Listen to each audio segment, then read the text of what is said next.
ये कहानी कॉलेज के दो ऐसे स्टूडेंट्स की है जो प्यार के भूखे हैं। लेकिन मजा तो तब आता है जब विशाल गायत्री को उसके रूम में ले जाकर उसके साथ करता है ऐसे ऐसे कांड जो आपको हैरान कर देंगे, लेकिन इसके बाद जो होता है वो आपने सोचा भी नहीं होगा। कहानी की शुरुआत एक इंजीनियरिंग कॉलेज से होती है जहां हम बहुत ही खूबसूरत लड़की गायत्री को देखते हैं। इन सभी स्टूडेंट्स का आज इस कॉलेज में आखिरी दिन होता है, इसीलिए सभी लोग कॉलेज में घूमकर उनकी पुरानी यादें ताजा कर रहे होते हैं। इसी बीच हमें पता चलता है कि गायत्री का हाल ही के दिनों में विशाल नाम के एक लड़के के साथ ब्रेकअप हो चुका है, जिसके चलते वो उदास रहने लगी है और उसकी उदासी हम उसके चेहरे पर देख सकते हैं। इसी बीच सारे स्टूडेंट्स ये डिसाइड करते हैं कि वो एक ग्रुप फोटो लेंगे, लेकिन विशाल कॉलेज में नहीं होता। इसीलिए राजेश विशाल को कॉल करता है, लेकिन विशाल फोन नहीं उठा रहा होता है।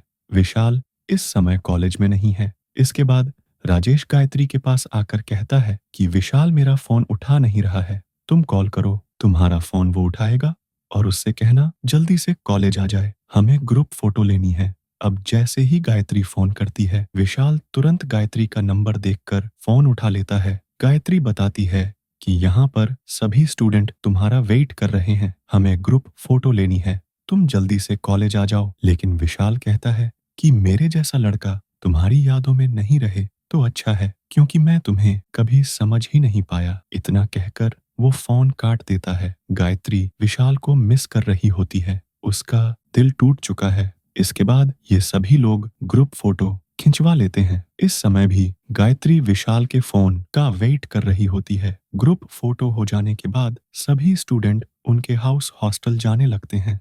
इधर गायत्री विशाल की याद करके रोने लगती है। वो बहुत फूट फूट कर रो रही होती है। विशाल भी एक जगह आकर वो भी रोने लगता है। गायत्री के पास उसकी एक फ्रेंड कल्याणी आकर उसे रोने की वजह पूछने लगती है, लेकिन गायत्री उसे कुछ नहीं बताती। इसके बाद दोनों मिलकर उनके हॉस्टल जाने लगते हैं। रास्ते में गायत्री बताती है कि वो इस कॉलेज में कभी आना ही नहीं चाहती थी, लेकिन उसके पापा ने जबरदस्ती उसका एडमिशन इस कॉलेज में कर दिया। लेकिन इस कॉलेज में 4 साल गुजारने के बाद अब मेरा इस कॉलेज से जाने का मन नहीं कर रहा है। इस कॉलेज का हर एक दिन मेरे लिए खास है और उसकी एक वजह है विशाल, लेकिन आज वो मेरे साथ नहीं है और कल मैं अपने गांव जा रही हूँ। इधर बॉयज हॉस्टल में सभी लड़के लोग उनके बैग पैक कर रहे होते हैं। विशाल हॉस्टल आने पर उसका दोतू उसे कहता है कि तुम ग्रुप फोटो पर क्यों नहीं आए, ऐसे मौके लाइफ में दोबारा नहीं मिलते, तुमने लाइफ का सबसे इम्पोर्टेंट पल गवा दिया। विशाल यहाँ पर झूठ बोलता है कि वो लाइब्रेरी में था और उसे समय का पता ही नहीं चला। इसी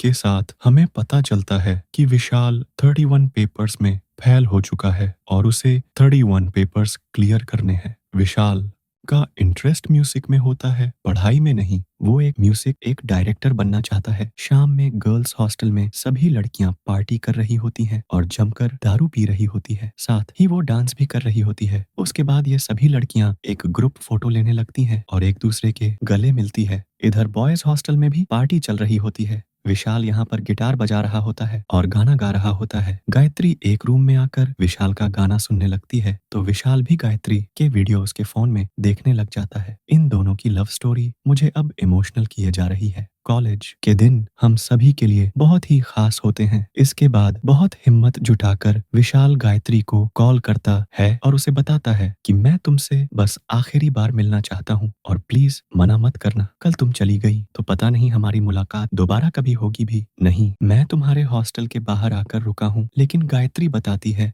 अभी मैं नहीं आ सकती क्योंकि रात के 11 बज चुके हैं और गेट बंद हो चुका है। विशाल कहता है कुछ भी करो गायत्री, लेकिन प्लीज एक बार मुझसे मिलने के लिए नीचे आ जाओ।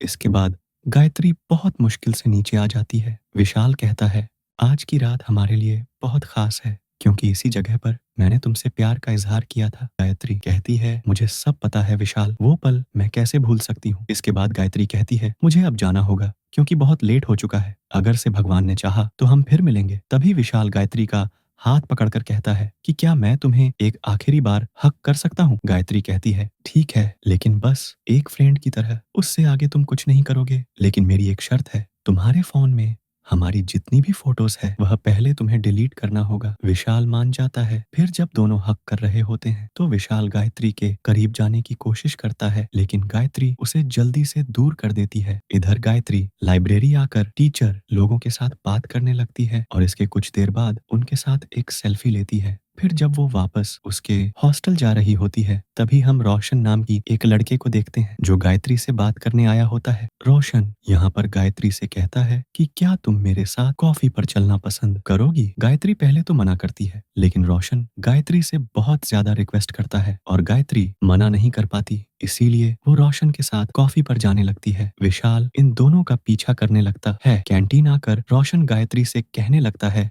कि गायत्री, मेरे दिल में बहुत दिनों से एक बात है जो मैं तुमसे कहना चाहता हूँ। देखो गायत्री, मुझे पता है कि विशाल और तुम्हारा ब्रेकअप हो चुका है और मैं तुमसे बहुत प्यार करता हूँ। प्लीज मेरे प्यार को अपना लो। हम साथ मिलकर बहुत मजा करेंगे। मैं तुम्हारी हर एक तमन्ना पूरी करूंगा। गायत्री, तुम अभी जवाब मत देना, तुम टाइम ले सकती हो। मुझे तुम्हारे जवाब का इंतजार रहेगा। इनकी सारी बातें विशाल सुन लेता है और वह उनके पास जाकर बैठ जाता है। रोशन कहता है कि हम दोनों कुछ पर्सनल बात कर रहे हैं, तुम कहीं और जाकर बैठो। विशाल कहता है कि यह कैंटीन है, तुम्हारे बाप का घर नहीं। इन सब बातों से गायत्री को गुस्सा आता है और वह उठकर यहाँ से चली जाती है। विशाल फिर से गायत्री के पास अगर उसे सॉरी कहने लगता है। गायत्री कहती है कि तुम्हें हो क्या गया है विशाल, वो बस मुझे उसकी दिल की बात बता रहा था कि वो मुझसे प्यार करता है, लेकिन मैंने उसे हाँ तो नहीं कहा। तुम बिल्कुल नहीं बदले, तुम बात बात पर गुस्सा हो जाते हो। इतना कहकर गायत्री उसके हॉस्टल आ जाती है और उसका कर चुका है इसलिए लोग उसे बाबा साहब है। अच्छा हुआ 2 बार एम, वरना आपको मामा बुलाते हैं। अगले सुबह न्यूज़पेपर भी है। गगो खत्म कोशिश की, उनकी वजह से स्टूडेंट लगता है कि सच छुपाने की रही है। बाबा कॉलेज के बात करते हैं वो लोग पैरासाइटी से, लेकिन बाबा इतनी आसान क्योंकि कॉलेज में कुछ है। मोहब्बत कहती है कोई बात नहीं, मैं उन्हें ढूंढ लूंगी। शांतनु है। मोहब्बत कहती है तुम्हारे में ढूंढ लूं। तभी उसके दोस्त दरवाजा खटखटा तो शांतनु कहता मैं मोहब्बत के साथ हूँ, तुम लोग अभी जाओ। वो लोग रिक्वेस्ट हैं भी देखना है, मगर शांतनु उन दोनों को गा देता है। अब यहाँ हर समय तनु मोहब्बत को देखते रहता है। झुलसली नहीं, इसे गलत सिग्नल जाता है जैसे कि शांतनु उन्हें देख रहा है। अनन्या और शांतनु को करीब देखकर मोहब्बत को काफी ज्यादा जलन होती है और वो हमेशा अनन्या को अपने काबू में करके उसे शांतनु से दूर ही रखती है।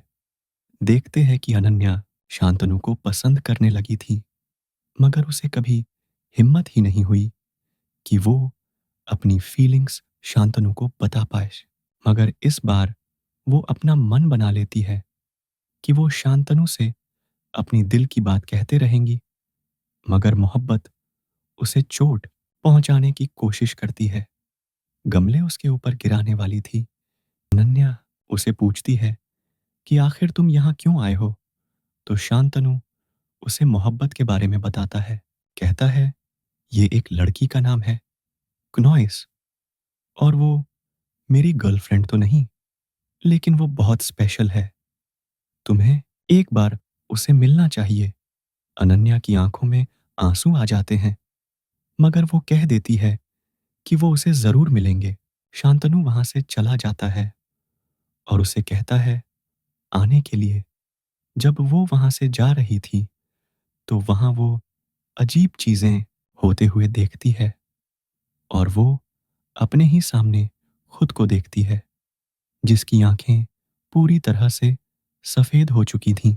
उसके हाथ में जो फ्लावर्स थे वो सूख जाते हैं, जिससे वो डर जाती है। बाबा का डिवाइस ट्रिगर हो गया था और वो भागते हुए जाता है उस आत्मा से लड़ने के लिए और वो अनन्या को जड़ों में बंधा हुआ देखता है। वो जड़ को काटने की कोशिश करता है, लेकिन फिर से वो बढ़ जाता है। वो किसी तरह अनन्या को बचा लेता है। मोहब्बत शांतनु से कहती है कि उसकी तबीयत कुछ ठीक नहीं लग रही है, इसीलिए वो आज अनन्या से मिल नहीं पाएगी। इधर शांतनु के दोनों दोस्त एग्जीबिशन देखने के लिए जा रहे थे। बाबा अनन्या को कॉलेज के इन्फर्मरी में छोड़कर चले जाते हैं और जैसे ही शांतनु अनन्या को मैसेज करने वाला था कि मोहब्बत उससे मिल नहीं पाएगी, मोहब्बत अपनी शक्ति से उसे बेहोश कर देती है। जिस जगह हादसा हुआ था, वहां से बाबा को एक पेड़ का पत्ता मिला था, लेकिन यह पत्ता तो वर्जिन ट्री से मैच नहीं करता। तो वो लोग अंदर हॉल में जाते हैं, जहां साल में आग लग गया था और वहां पर एक सूखा पेड़ था और उसी पेड़ के पत्ते इस पत्ते से मिलते हैं और वो लोग सोचने लगते हैं कि आखिर इस जगह क्या हुआ था, कौन सी आत्मा की इच्छा पूरी नहीं हुई, आखिर वो क्यों लौट आई है। वहां पर एक सीसी टीवी कैमरा था और फुटेज देखने पर उन्हें शांतनु नजर आता है, जो चिल्लाने लगता है कि मुझे मेरी सच्ची मोहब्बत कब मिलेंगे। शांतनु को जब होश आता है तो मोहब्बत उसके साथ रोमांटिक एक मोमेंट स्पेंड करती है। वो उसे आई लव यू कहती है। शांतनु कहता है, पहले हमें तो एक दूसरे पर ट्रस्ट करना चाहिए। वो पूछती है, क्या तुम मुझ पर भरोसा नहीं करते, मुझसे डरते हो। वो कहता है, नहीं, ऐसी बात नहीं है। मोहब्बत कहती है, सुना है लड़के सिर्फ शरीर से प्यार करते हैं। शांतनु कहता है, नहीं, प्यार तो रूह से होती है। ये सुनकर हर मोहब्बत का दिल पिघल जाता है और वो अपना सच उसे बताने का सोच लेती है।